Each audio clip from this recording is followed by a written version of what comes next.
Rendons-nous dans le village d'Abobo Baoulé où un projet donne espoir aux femmes de ce village urbain. Il s'agit du projet Parka qui organise les femmes dans la production et la transformation du manioc en attiéké. Sauf que depuis plus d'un an, un conflit de succession à la chefferie perturbe les activités de ces femmes. Les détails avec Amiko Robara et Ezekiel Siri. L'article 3 de la loi 2014-428 du 14 juillet 2014 portant statut des chefs traditionnels stipule que les rois, chefs de province, chefs de canton, chefs de tribu et chefs de village sont désignés selon les us et coutumes dont ils relèvent. En pays Atchan, le chef est le doyen d'âge du village appelé Nanan. Ici à Abobo Baoulé, le doyen d'âge est Djonka Clément, appelé affectueusement DC par les villageois. Cependant, le chef actuel est Akré Macre, son cadet qui détient l'arrêté préfectoral et dont la gestion est décriée ici.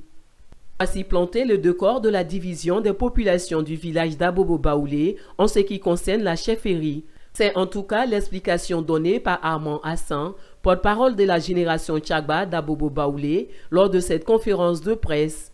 Ce conflit à la chefferie du village d'Abobo Baoulé a fini par diviser la localité, y compris les femmes.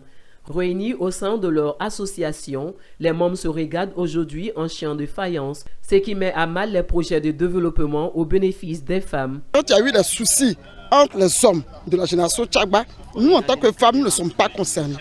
Nous ne sommes vraiment pas concernés et nous avons continué de travailler. Il n'y a pas d'activité que nous faisons sans le solliciter. Et jusqu'au 22 mai, c'est là que le clash va intervenir. Dans le village d'Abobo Baoulé, toutes les femmes souhaitent la réconciliation des hommes, une réconciliation qui pourra leur permettre de mener à bien leur activité génératrice de revenus. C'est le cas du projet Parka. Dans ce village, il existe un site de manioc qu'on appelle Anguéredou.